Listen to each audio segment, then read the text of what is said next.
I'm Melissa Johnston, the infant toddler teacher in the Child Development Center at MTSU. The Child Development Center gives students who wish to be early childhood educators the opportunity to work with children from ages 1 to 5. We offer an infant toddler program for children ages 1 to 3 and a preschool program for children 3 to 5 years of age. We are a half-day program that runs as a lab school. Our primary focus is working with young children and their families. We are located at 820 Fairview Avenue, the corner of Greenland and Fairview, diagonally across from La Siesta. MTSU students may park in spots delegated to students, but not in spots labeled for the Child Development Center. These are facts that you should know about the Child Development Center. We are accredited with the National Association for Education of Young Children. We are a 3-star quality program with the Tennessee Department of Human Services. We teach to the whole child using developmentally appropriate practices. We work on academics, social interactions, and physical movement, using play as our guide. We are a research and training facility for students from many various fields of study.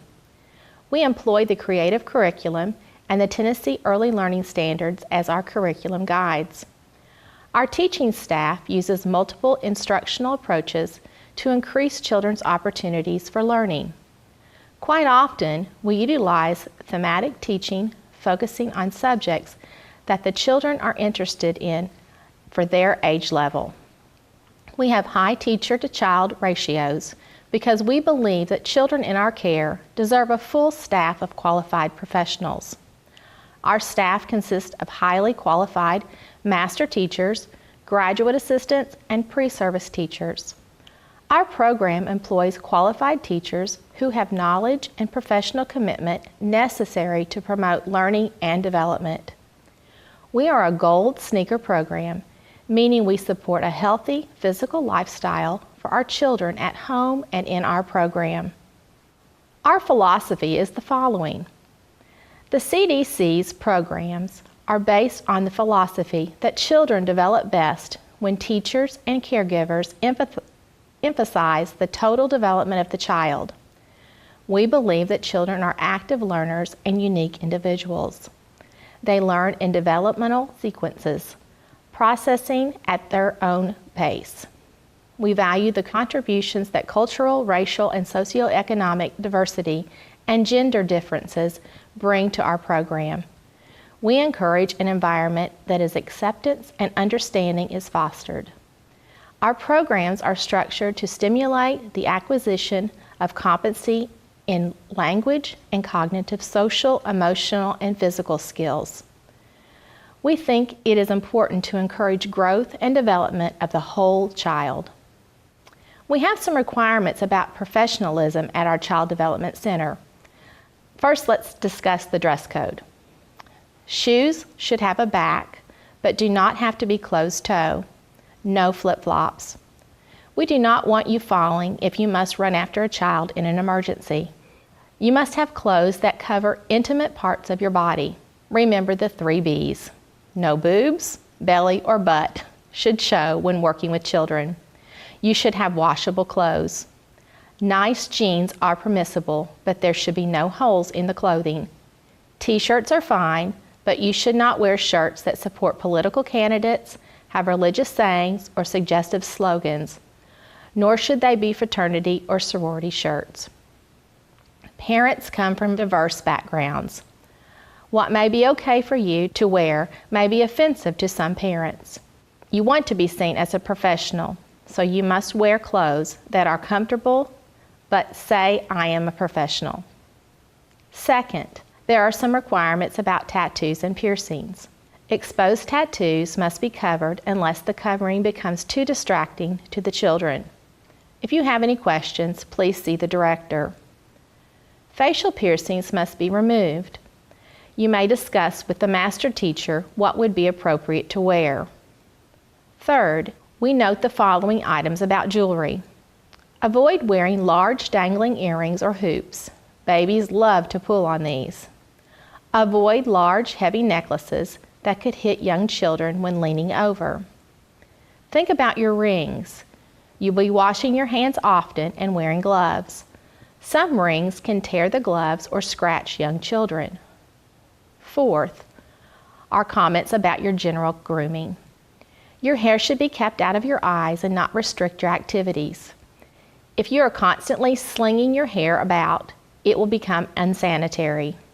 We also ask that you do not use unnatural hair dyes, since these also become distracting. Nails should be clean and kept short. Long nails scratch children so easily. No gum in the lab. It is not professional nor sanitary. Non-compliance with the dress code could cause you to be sent home. This information is shared with your professor. Attendance in the lab is our next subject. Your attendance is vital to our program. You are a co-teacher, and we depend on you to be here consistently with the children. We are a school and require ratios, and they must be met. If you must miss, you should call and email the center. The director's number is 615-898-2064. Her email address is beverly.woodward@mtsu.edu. You should email the master teacher and the professor as well to ensure that someone receives your message. Your professor gives you 2 weeks to make up a missed excused absence. This should be coordinated with the master teacher. If you are running a fever or are contagious in any way, you will not be able to be in the lab. You will need to make up your day. Lab participation is another important part of your program. To be in the lab, students must complete all paperwork. You cannot work with the children until you have all the required documentations, including your receipt for fingerprinting, your approval for fingerprinting, doctor's physical form completed, and your most recent transcript with your name on it. This will require you to get an official transcript from Student Services. Each day, you will be engaged with children, helping with snack, arrival and dismissal, leading activities, completing reports, and talking with families. As a pre-service teacher, you are required to know and follow DHS licensing standards. You are required to read them, so please do. A lot of their information is embedded in these videos and classroom trainings. Children's safety is paramount at the CDC. When children are playing, there should be one teacher on each side of the room. There must be at least 2 teachers present in the classroom and on the playground at all times. Please take care of your personal needs prior to class. As DHS says, children must always be within sight and sound. What are your responsibilities? Do your share. People like working with people who step up and do their part of the work. Part of your daily responsibilities will include setting up and cleaning up the room and playground. Notice if supplies are low, and please restock as needed. Let your master teacher or director know if we are running low of any material. You will be responsible for keeping records on children in our program. It is important that you do not share or discuss information about the children outside of the program. You will have many opportunities to interact with parents. Remember, you are a professional, and you should always be respectful. You may have a water bottle in the classroom. We are always modeling healthy practices for our children. Water bottles will be kept out of reach of children. Professionals are on time. Be prepared before class begins. You should not be creating or completing or gathering your teaching materials when the lab class begins. You may use the observation booth, but when you do, cell phone use is strictly prohibited. You are there in a professional capacity. These are the expectations for pre-service teachers in the Child Development School. Let us go over the job descriptions which affect pre-service teachers. The first category is personal and professional information you need to know. You must arrive and depart the lab on time. Morning arrival is 8:15 and dismissal is at 12 o'clock. After afternoon arrival is 12:30 and dismissal is 4:15. Please respect the staff's lunch break from 12 to 12:30. You may schedule a time to speak with them that works for both of their schedules. Please prepare for small or large group lessons prior to your arrival. Submit plans to classroom teachers. She will offer suggestions, but it is your decision to follow these. Follow guidelines for appearance and dress. Violators will be sent home or asked to alter appearance to meet guidelines. Take initiative for classroom responsibilities and consistently be 100% present for children. Ask for help when needed. Our focus is the children, but we will happily help you if we can. Exhibit appropriate and professional relationships with the classroom teachers, parents, and other students and the children. Cell phone use is prohibited during time with the children. DHS says that a person on the cell phone is not present and is not counted in the adult-child ratio. Here is some information we want to share about instruction with young children. It is good to attempt to learn about the children's culture and family background. This is what helps us become who we are. Being able to adapt to diverse needs of children will help you to teach where the children are. Varying instruction makes the lessons appropriate for the child's needs. When appropriate, encourage children to solve problems and engage in activities independently. Many times we give the children the answers when they need to problem solve for themselves. We need to communicate at the child's level. This makes the conversation meaningful. Children see you and care when you are attentive. It is important to monitor all the areas of the classroom. You can be engaged with a group of children, but keep your eyes on what everyone is doing. You can use data from a variety of sources to plan activities. Pinterest has some good activities, but you must first choose the skill for the child's needs, then plan an activity that will meet those needs. The Tennessee Early Learning Developmental Standards give skills that children are trying to achieve at each age level. Activities need to be engaging, but not necessarily cute. You will need to modify lessons based on child's responses. Use your planned differentiating instruction when necessary. Remember, you are trying to meet the child where they are. This means your instruction should meet their needs. A wise teacher uses the skill of observation to plan future lessons. Remember what you learned in your human development classes. Ask yourself, are the children where they need to be for their age? What are the children interested in doing?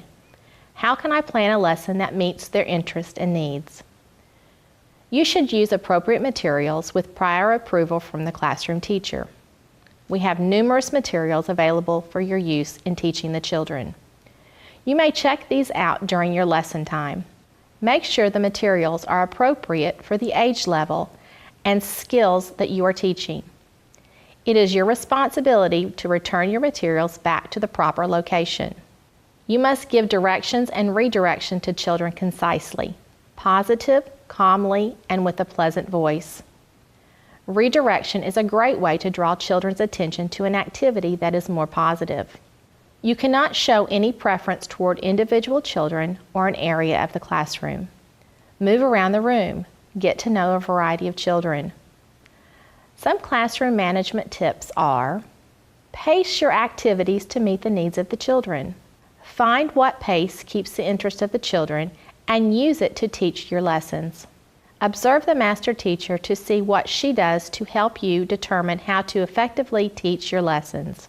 You can use verbal and nonverbal communications in directing and redirecting children. Continually calling on a child by their name to come to you and they do not respond is not effective. You can go back to the child and walk them over to where you are.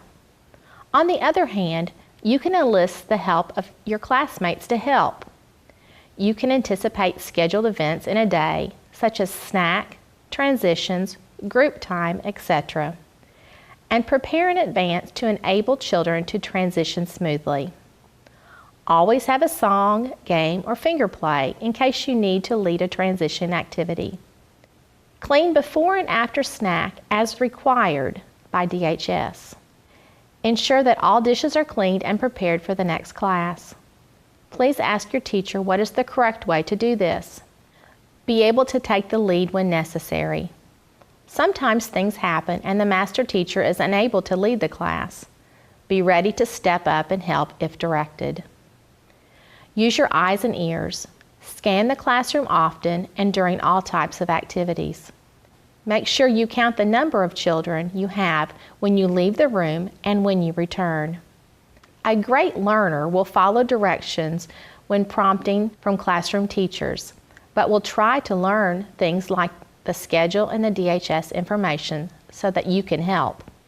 In both classrooms, you can assist children in gathering belongings for dismissal. Making this transition easy will make it run smoothly for the children and master teacher. We must ensure that the first aid box, emergency cards, and sign-out sheets are taken to the playground and to the big room. If a child has an EpiPen, it must go with them wherever they go as well. Medicine, such as the EpiPen, must be kept out of reach of children, but within easy reach if needed. You can assist as needed with bathroom breaks and bodily functions. Learning and practicing these procedures help the day flow. We must ensure that the opportunity is provided for all children to participate in each activity.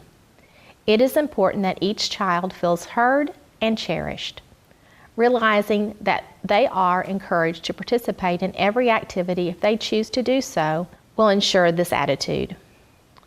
Supervise and participate in outdoor playtime or playtime in the big room.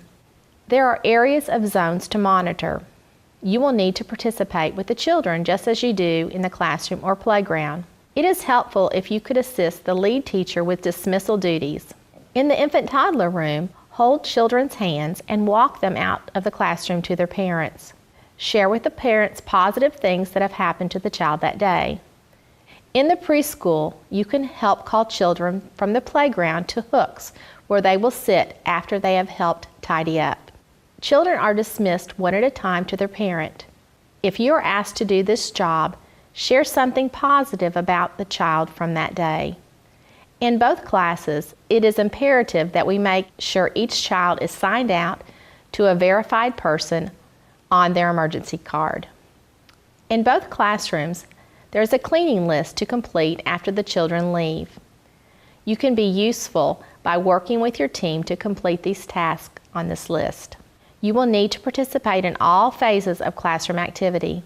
This will make the learning activities more meaningful to you and model a positive attitude to the children.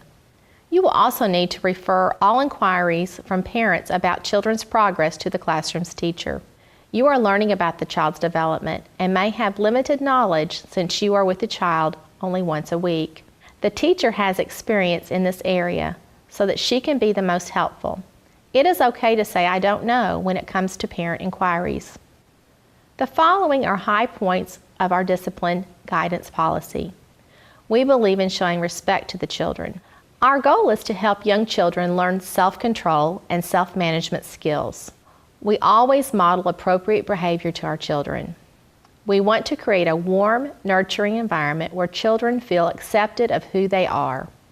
We use positive words by telling children what they can do rather than what they cannot do. Rather than saying, "Don't run in the classroom," we say, "We use walking feet in our classroom."